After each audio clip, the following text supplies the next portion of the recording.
Ja, willkommen. Welcome, Robert Kennedy Jr. Welcome, Santa Dupree. Welcome, Mary Holland. Welcome, Tina Choi. And Marcus Heinz, you know all. First of all, I would like to say thank you that you found the time during this weekend.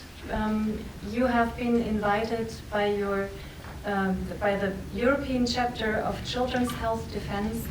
It was the inaugural meeting for you, and we are very pleased and grateful that you found the time for this press conference with us. Sandra, would you like to say a few words? Yes, it is a big honor and opportunity to meet with our friends from Germany. We've been working on some time now to try to open up a European chapter of Children's Health Defense.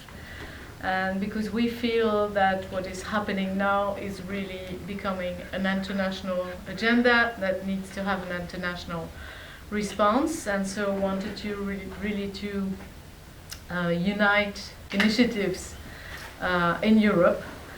And so we just signed the statutes and of our European organization this week, basically. It's just been, and we absolutely need, of course, to have our inaugural meeting and meet with colleagues from all over Europe. And so this is why we thought Berlin was the right place to do it.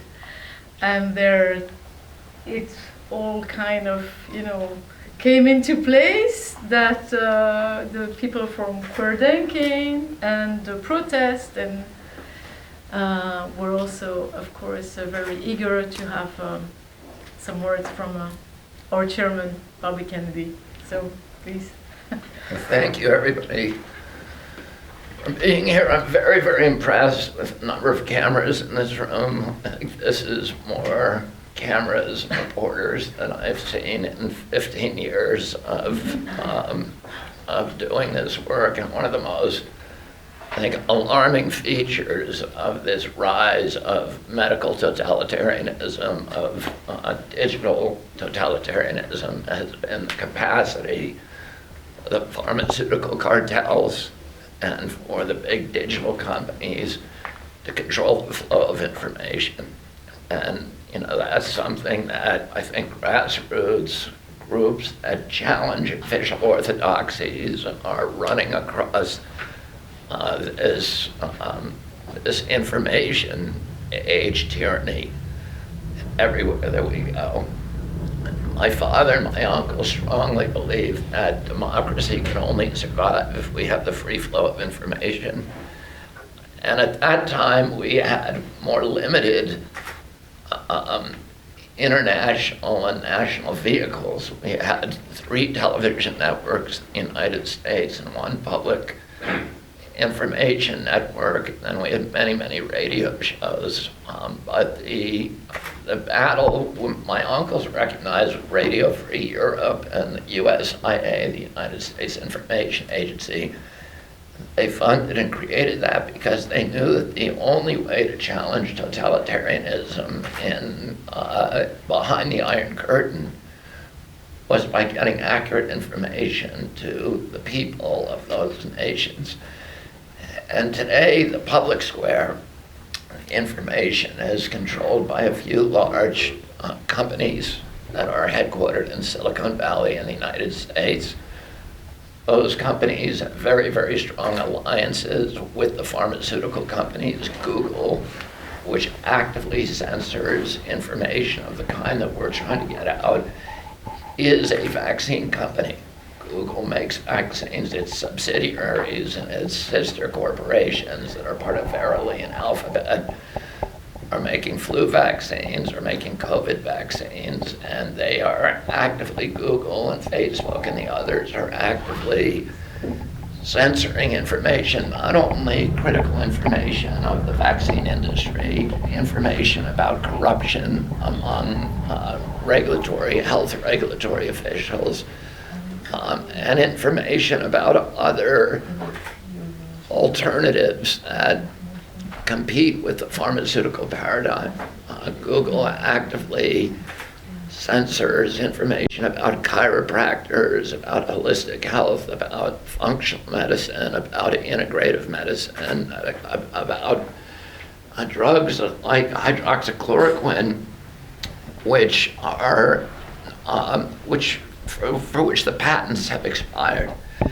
And I'm not here to say that hydroxychloroquine works or it doesn't work. We need to look at science for that.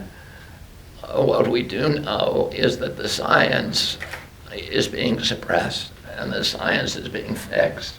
And that should offend every American, every European, everybody in the world who cares about democracy, about human health, about freedom and independence.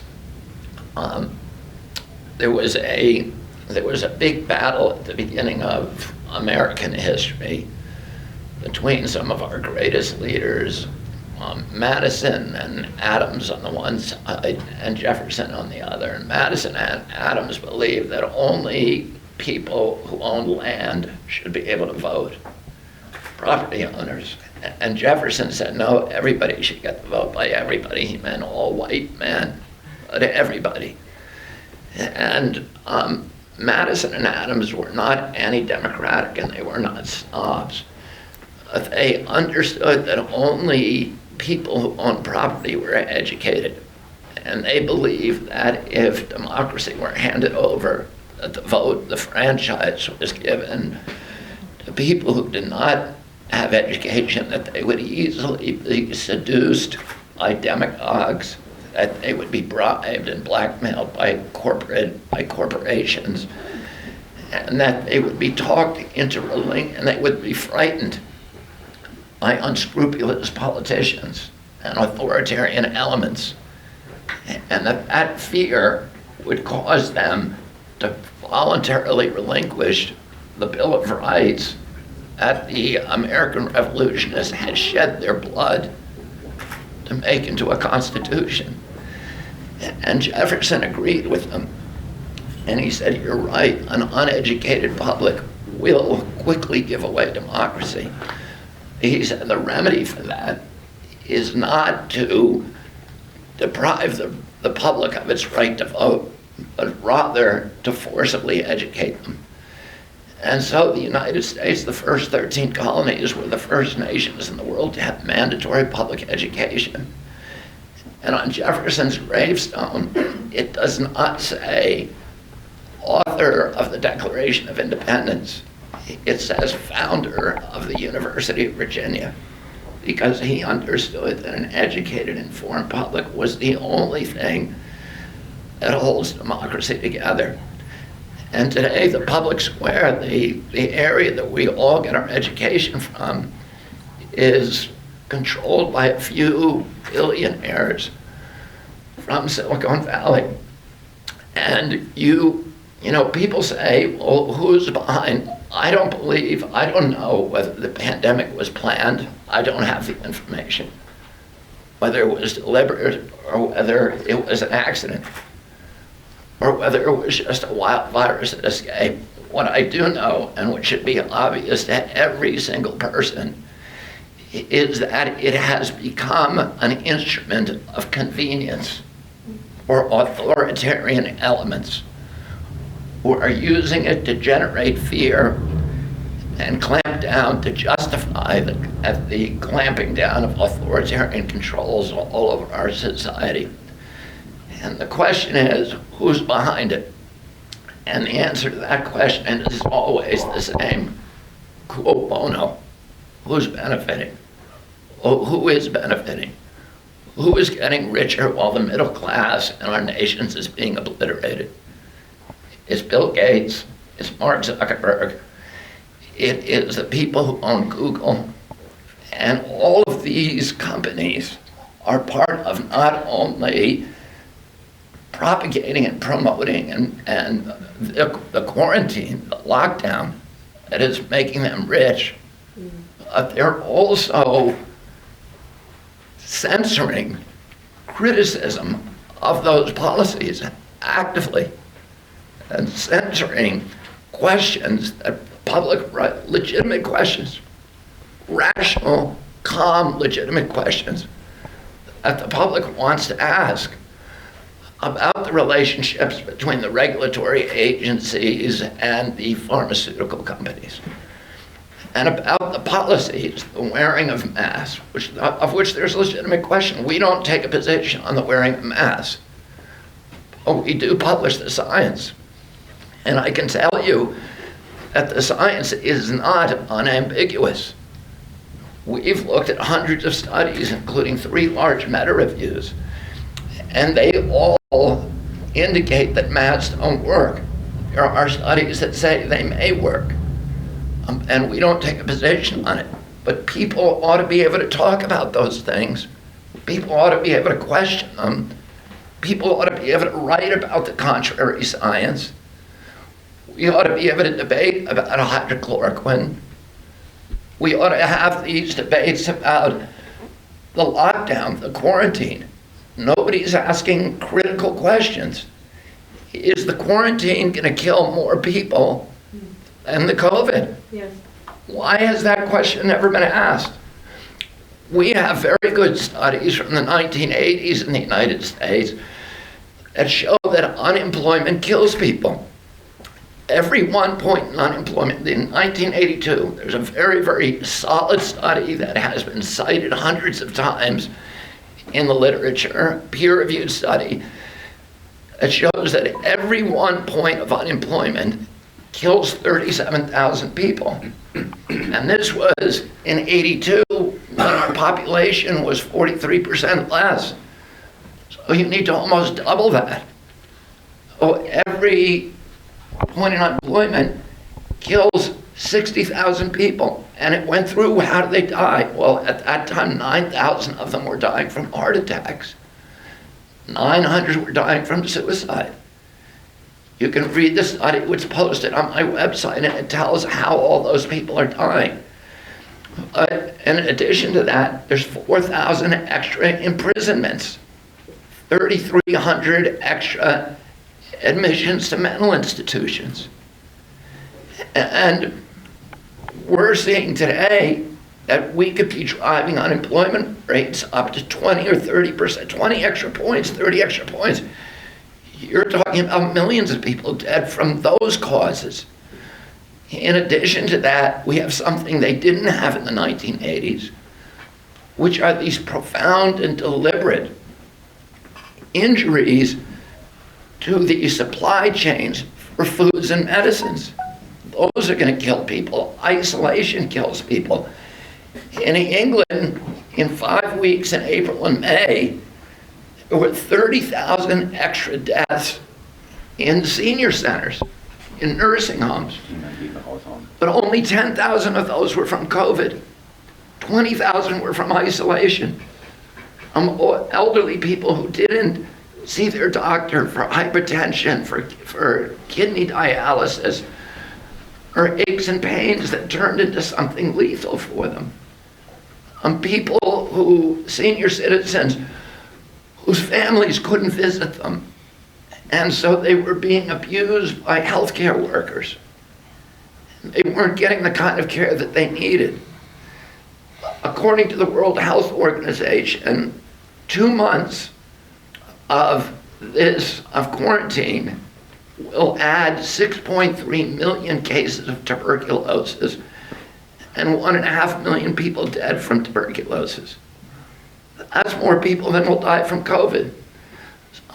These are questions that need to be asked. They need to be debated. And I'm so happy that Children's Health Defense is now coming to Europe. We have a global opponent. These companies, Glaxo, Merck, Sanofi, and Pfizer, are global companies.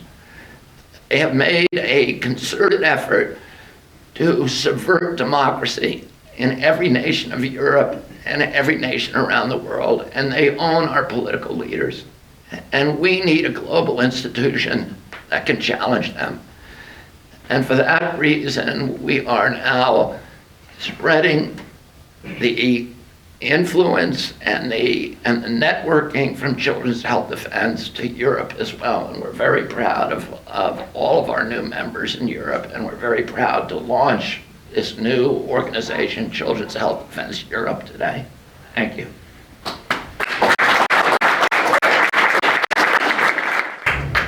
We congratulate you to the foundation of Children's Health Defense Europe, and we are here with doctors and lawyers who have been actively fighting for more information, free information. And I would like to suggest that they come to the front now, because we will be working together very closely with Children's Health Defense Europe, our doctors, our Ärzte für Aufklärung, the lawyers of Klagepaten und Anwälte für Aufklärung, will be network partners for Children's Health Defense Europe. And maybe Yes. Mary, if you want to say something. Just very briefly, that I work in the United States with Children's This is Health Mary Defense. Holland, who's one of our attorneys in the United States, and I'm a professor, former professor for many years, many decades at NYU Law School. May I interrupt? Könnt ihr Englisch alle verstehen? Wir haben auch eine Übersetzerin im Raum. I think that Senta and Robert have said the most important things, but just let me add my sense that we are up against global forces. That's obvious, right? We have shutdowns around the world, and people are suffering around the world. And so we have to have a coordinated response. It's not optional, it's necessary. And so we are so grateful to be here in Germany, because you do understand this. Having lived through totalitarianism, having had a divided country, there are few countries in the world who are better able to understand what we are truly up against. And so we are so grateful to be here with you and to look forward to collaboration in the time ahead of us, so that we can really restore our democracy and our freedom and our free expression and our respect for all people. So I'm so grateful to be here. Thank you. Ich heiße Tina Choi, ich bin das deutsche Gründungsmitglied für Children's Health Defense Europe und ich bin sehr, sehr stolz und sehr, sehr froh, dabei sein zu dürfen. Und wie ich gestern schon gesagt habe, unsere Kinder sind das Allergrößte und das Allerwichtigste, was wir haben auf der Welt. Unsere Hoffnung, unsere Zukunft, alles. Und um diese gesund und glücklich aufwachsen zu sehen, in Frieden und in Freiheit, dafür steht Children's Health Defense. Und dafür werden wir alles tun, was in unserer Macht steht. Und wir haben die Unterstützung von Robert F. Kennedy Jr. Man findet uns jetzt auch schon auf childrenshealthdefense.eu, ist unsere Webseite. Dort kann man sich auch als ein Mitglied anmelden, das heißt ein lebenslanges Mitglied. Und dann können wir zum Beispiel Mitglieder sammeln und dann in bestimmten Ländern in Europa dann auch Aktionen starten. Und das ist uns sehr wichtig, dass ihr uns alle unterstützt, damit wir möglichst schnell mit der Arbeit hier fortfahren können, die Robert F. Kennedy Jr. in Amerika macht. Vielen Dank. Ja, ich würde sagen, da sage ich noch ein paar Worte in Deutsch, nachdem unser Publikum jetzt auch dann gefragt hat. Und ja, ich möchte mich auch ganz, ganz herzlich bei euch bedanken, dass ihr dieses Wochenende bei uns seid.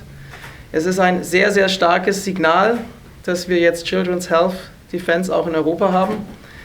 Es war für unsere Demonstration gestern ein unglaublicher Push, dass wir Robert auf der Bühne hatten. Ich habe es zwar selber nicht mitbekommen, ich habe es nur gehört, weil ich andersweitig unterwegs war, aber wir haben jetzt sehr viele positive Rückmeldungen gehabt und das war wirklich richtig, richtig wichtig. Und Michael Ballweg, für den ich jetzt hier stellvertretend auch spreche, der ist momentan in seinem Protestcamp, weil er jetzt hier schauen muss, dass wir weitermachen dürfen. Wir haben vorher kurz Fotos gemacht und wir werden vielleicht auch nachher noch ein kleines Interview machen. Aber es ist natürlich auch wichtig, dass dieses Protestcamp weitergeht. Deswegen hat dann der Michael gebeten, auch für ihn nochmal zu sprechen und sich ganz herzlich bei Robert zu bedanken und bei Mary auch, dass wir das so schnell hingekriegt haben. Das war ein unglaublicher Spirit. Wir haben am Anfang, glaube ich, alle nicht gedacht, wir kriegen das hin. Und wir hatten ein so großes Team an Leuten im Hintergrund, Ärzte, Anwälte, Personenschutz, Netzwerker. Und es hat wie ein Uhrwerk funktioniert. Ja, es lief absolut perfekt. Ich hätte nie geglaubt, dass wir das so reibungslos hinbekommen. Und das ist unglaublich, weil man einfach sieht, wenn man das Richtige tut, dann funktionieren die Dinge. Dann findet man Helfer und dass das in dieser Weise geklappt hat, das war gestern ein Signal in die ganze Welt, was unsere Friedensbewegung angeht und natürlich auch, was die Projekte von Children's Health Defense angeht. Weil Kinderrechte auf der ganzen Welt sind momentan dramatisch eingeschränkt. Die Menschenrechte sind dramatisch eingeschränkt und ich sehe das genauso. Wir brauchen hier eine globale Antwort auf eine globale Krise und deswegen sind wir alle hier und ich bin unheimlich froh, dass wir so viele tolle Menschen haben, die uns hier helfen und ich denke mal, als nächstes würden wir jetzt übergehen zu den Ärzten dann. I just wanted to say it was, as you say, something, it was a huge challenge in a very, very, very short time. And everything has fallen into place. Ein Uhrwerk. Yeah. So it was like a little bit of a miracle, and it was just a fantastic spirit, and we're immensely grateful and thrilled, and by everything that's happening here. And really feels good. Thank you very, very much. Thank you. Junior, with my colleague, he's also a lawyer, and he is the chairman of Children's Health Defense United States. I'm here with Heike Schöning, Doctors of Enlightenment, and Dr. Bodo Schiffmann. And I think you can speak some medical themes, and I pass the word to you. Yeah. Chris. Thank you very much. My name is Heike Schöning. I'm a medical doctor from Hamburg, Germany, and I'm one of the co-founders of Doctors of Enlightenment, in German Ärzte für Aufklärung, in Spanish Médicos por la Verdad. This organizations of medical doctors represent more than 1,000 international doctors worldwide. So, and what we say together is that this story with COVID-19 is not on any scientific basis. It's just a lie. Yeah? So we need to say that this is just something to turn around the economy. So in the center is not any health problem. So believe me, the coronavirus, SARS-CoV-2, here, COVID-19 is not the problem. The real problem is the economy. So this is a good story for all people in the world, for all people who are now forced to wear masks. And as Bobby said this before, so these masks are bad for health. We have scientific studies that show this. We already presented all scientific facts that showed that these masks are not good for the people, they are not protecting from any virus. It's just ridiculous. Well, but what is much more serious, of course, is the abuse of our civil rights. And these civil rights are very important for health as well, because it gives you a better feeling, better for your immune system. And in Melbourne, Australia, we see now, from the beginning of August 2020, a lockdown stage 4. What does this mean? And who implemented this? This lockdown stage 4 in Melbourne, Australia means that the people are not allowed to go onto the street here for more than 1 hour for sports, that they were locked down like in martial law from 8 o'clock in the evening up to the dawn, up to 5 o'clock in the morning. All shops are closed over there, only very few for living. The children, and especially the children, are suffering. The children are not allowed to go to school. We have the same situation here, partly in Germany, and our children are suffering. And this is not based on any scientific facts. I need to emphasize this again. So we need to ask ourselves, cui bono? Who profits out of this? And we see that these are highly criminals, these are oligarchs. Oligarchs are not only in Russia, they are in the United States and in other countries as well. And they have these companies, like you said before, they own Google, Vaccinator as well.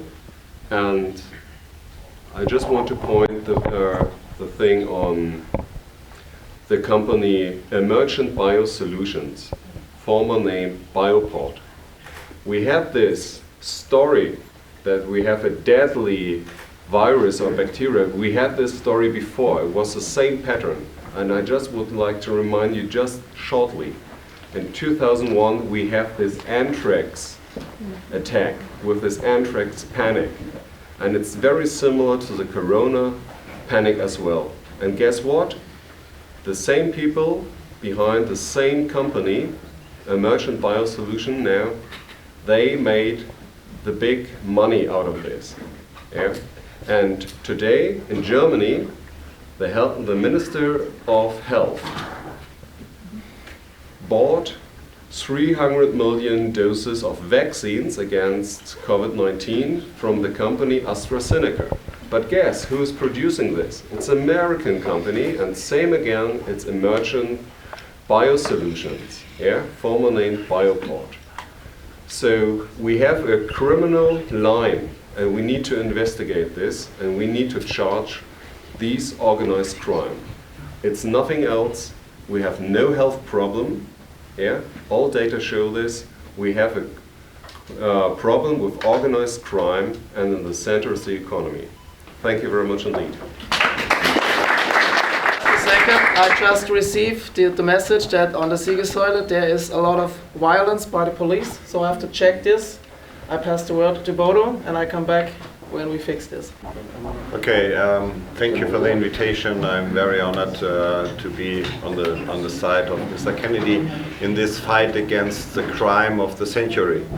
This is the crime of the century. I want to remember you. It's the fourth time they tried this. It was anthrax, it was the bird flu, it was the pig flu, and now it's COVID-19. They tried the same thing, the same phrases, the same thing with the vaccination as the solution for the problems in the world.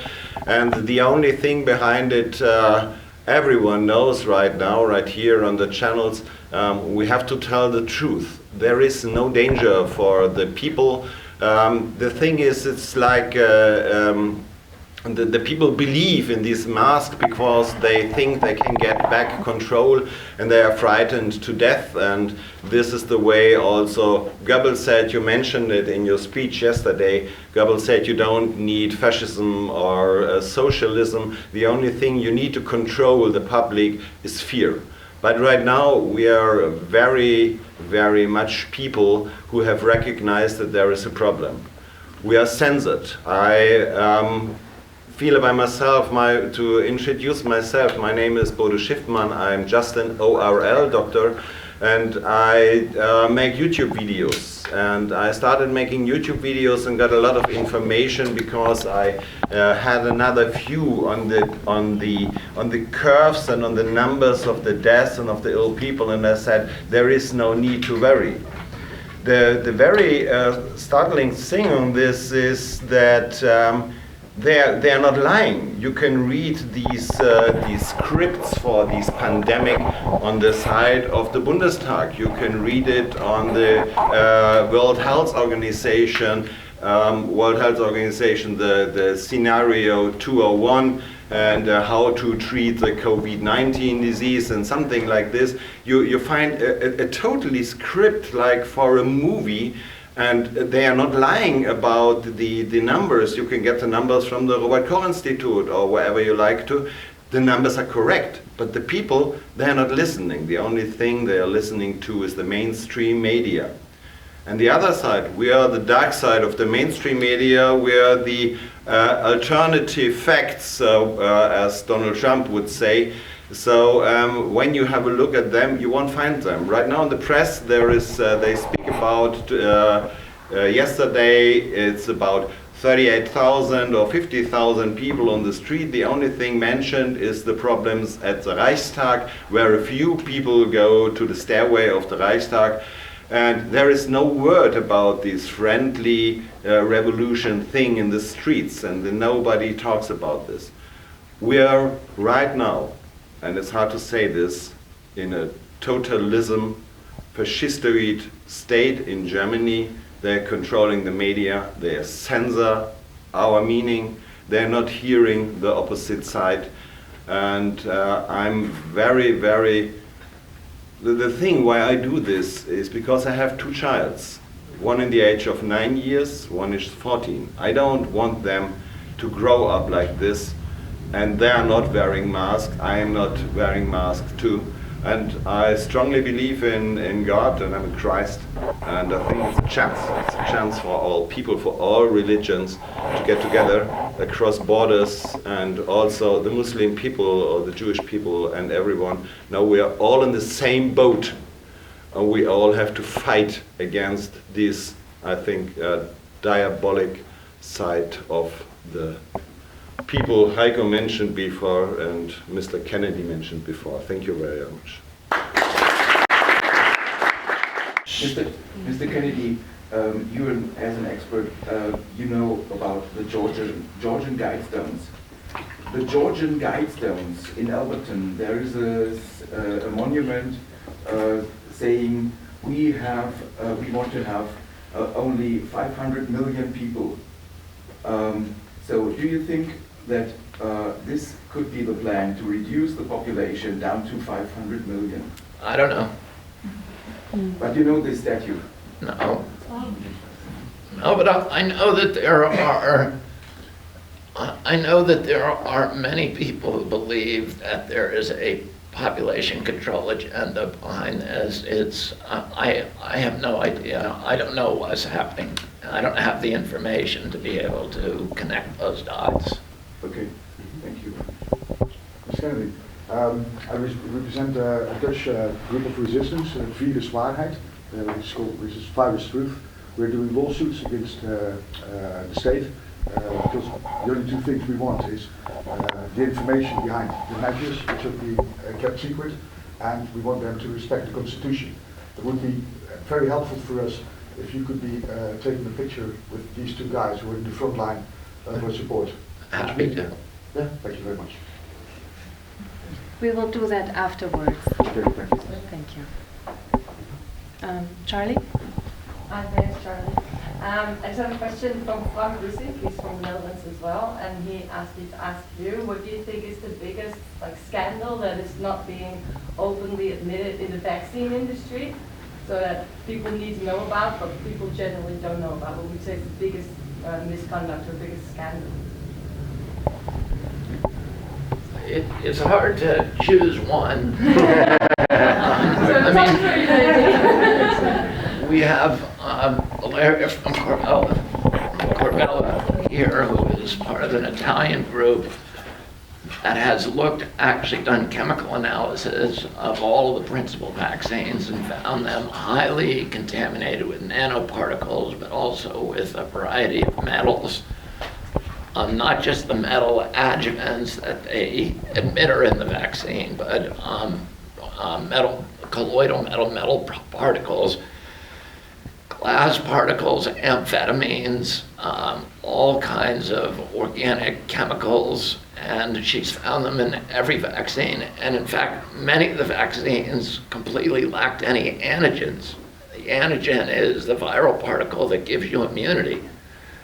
And so in many of the cases where they actually did the chemical analysis, and these are in very, very reputable laboratories at Oxford and Frankfurt and around the world, and multiple samples sent to multiple laboratories that are all certified, qualified labs, all came back with these really horrific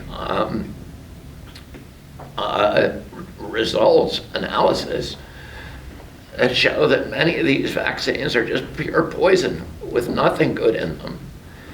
And, I think the scandal is that there's been no reaction from government agencies. I mean, even to tell us it's not true. You know, they just refuse. There's just a wall of silence around it, and there's no coverage, of course, in the mainstream media. That's a scandal. I mean, everything about the vaccine program is a scandal. The fact that vaccines are immune from safety testing, and many people don't believe that, but in the United States, you know, we sued HHS, which is the agency in charge of all producing and mandating all vaccines. We said to them, we've been saying none of them are safety tested. Can you show us a safety test for any, a pre-licensing placebo safety test for any of the 72 vaccines now mandated for our children? And after 2 years of litigation and fighting us and sandbagging and stonewalling, they came back and said, we don't have any. And the reason for that is that CDC is the descendant of the Public Health Service, which is a quasi-military agency. This is why people at CDC wear military uniforms and they have military ranks like Surgeon General. And the vaccine program was initially conceived as a national security defense against biological attacks on our country. So they wanted to make sure that if the Russians attacked us with anthrax or some other biological agent, that they could quickly formulate and deploy a vaccine to 200 million Americans with no regulatory impediments. And they said, if we call it a medicine, we're going to have to safety test it, and that takes 5 years to do a double-blind placebo testing because there's many impacts from vaccines that have long diagnostic horizons or long incubation periods, cancers, autoimmune disease, neurodevelopmental disease. Sometimes you won't see them for a year or two. And they said, we don't want to do that. We want to be able to develop a vaccine and get it out very quickly. So they said, we won't call it a medicine, we'll call it a biologic, which was the traditional name for vaccines. And they said, and we'll make biologics immune from safety testing. And that's what they did. And I think most Americans do not know that vaccines are immune from liability. That's a scandal. And there's virtually no Americans that know or believe that their vaccines that they're giving their kids have never been tested.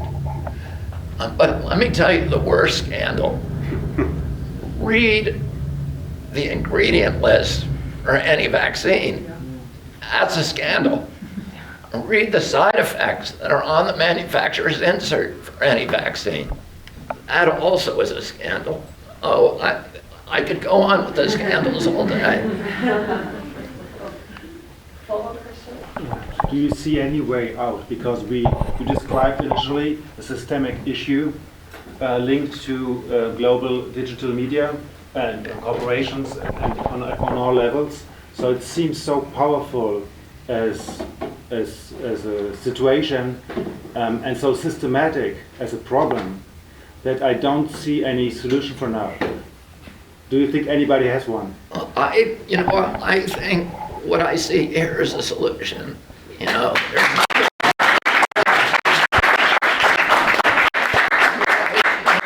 saw it yesterday. It would look to me, I didn't do a count, but I have aerial photos. And it looks like there's 1.5 million people in Berlin. Peaceful, they're not Nazis. They're peaceful, law-abiding, respectful, dignified people who were behaving in an exemplary fashion, coming from all over Europe and saying, you know, we're not going to stand for this anymore. But like I said, you know, we need to develop our own media. We need an alternative media to the corporate-owned media, to the media that has turned against democracy, that it is on the side of the totalitarian regimes. And you know, I'm seeing it here. I'm seeing you guys are all part of a new media, and that is an alternative, and that gives me a tremendous amount of hope. You know, my friend here mentioned Joseph Goebbels. And Goebbels, of course, was Hitler's propaganda minister. And when he came in, the first thing that the Nazis did was they took over control of all of the press. And he ran all the press. There was not one single press outlet that was not controlled by the Nazi Party. And if you own the control of information, you can control the belief system of a population. And Hitler knew that, and Goebbels knew that more than anybody. And there was nothing like this in 1933 or 1934. You know, you would have all been executed, right? But today I'm seeing these, you know, these little rays of daylight that are beginning to penetrate the darkness. And I think all of those people who came here yesterday were people who are walking toward the light. And each one of these cameras is creating another hole in the dark ceiling and letting light in. And you know, we have a system now that has been taken over by the cockroaches. And the way that you get rid of cockroaches is with daylight. You know, if you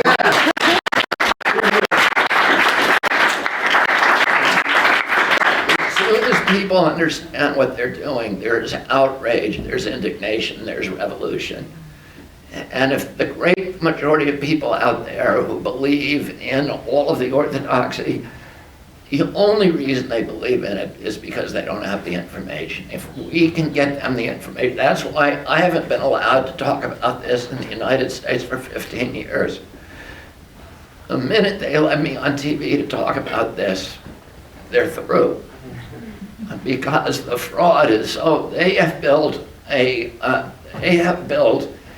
an edifice by stacking fraud upon fraud upon fraud upon fraud, and it's so tall and so unwieldy that all we need to do is kick out a couple of bricks and the whole thing will collapse.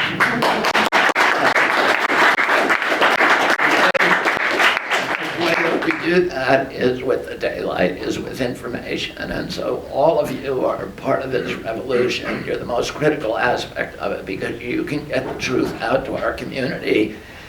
And you know, nobody goes from our side to their side. Nobody goes from enlightened back to darkness. And all of the people who are living in the twilight and the darkness, as soon as they see the light, they're going to walk toward it. And they're never going back. And so we have the capacity to recruit them with the truth. It's very powerful. And the only way that they can recruit is with fear. And that really is what the battle is about. It's a battle between truth and fear. And, you know, you guys are the frontline soldiers, so thank you.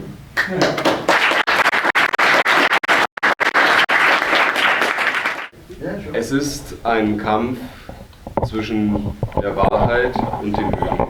Und es geht nur um Information. Ich bin auch gefragt worden, warum sind noch nicht alle Ärzte bei Ärzte für Aufklärung? Und da sage ich auch immer, das hat was mit dem Informationsstand zu tun und ich habe auch dafür sehr viel Verständnis. Und gerade wenn man viel arbeitet oder in anderen Berufen auch verhaftet ist, ja, wie viele andere auch oder in ihrem Leben sich um ihre Kinder kümmern oder ähnliches, dann hat man nicht immer die Zeit, sich zu informieren. Und es geht eigentlich um Vertrauen. Wir müssen ja auch arbeitsteilig sein und wir vertrauen in den Staat, in die Medien. Aber genau das ist halt ein Fehler. Und wenn wir einfach mal Fakten dazu nehmen, es ist so, und das sind jetzt Zahlen des ersten deutschen Fernsehens, der ARD, 99,5% aller Zeitungen, die Sie am Kiosk kaufen können, stammen von 5 privaten Medienkonzernen. 99,5%. Und wie die Leitungen, die Vorstände der Medienhäuser ARD, ZDF zusammengesetzt sind, dann sehen Sie auch, das ist politisch zusammengesetzt. Und wenn Sie sich jetzt mal schauen, politisch, ja, das haben wir doch gewählt, das ist doch demokratisch, naja, dann schauen Sie doch mal, wie es wirklich läuft. Ja? Wer da nicht halt richtig mitstimmt, der wird vom Fraktionsvorsitzenden unter Druck gesetzt. Eigentlich ganz einfach, entweder du stimmst nächstes Mal mit, was wir hier auf dem Tablett haben, oder du stehst nicht mehr auf der Liste. Ja? So einfach ist es. Hören Sie sich Marco Bülow an, der war bei der SPD Wahlkreis halt Dortmund. Ja, der hat es auch exakt gesagt. Genauso läuft das ganze Spiel. Was wir also haben, ist eine durchgängige Art von Korruption. Und auch jetzt müssen wir das sehen. Wir haben hier eine Art organisiertes Verbrechen im Weltmaßstab. Deswegen bin ich sehr froh, dass wir hier zusammen das international auch machen. Und abschließend Ihre Frage nochmal, ja, wir sollten jeden Tag so etwas hier produzieren. Und schön, dass Sie hier sind. Vielen Dank. Ich informiere euch eben, wie es weitergeht. Es könnte sein, dass wir die ganze Veranstaltung hier abbrechen. Dann versuchen wir noch einen Fototermin hinzubekommen. Das muss so schnell wie möglich laufen und es könnte sein, dass wir euch Pressevertreter gleich brauchen in Action.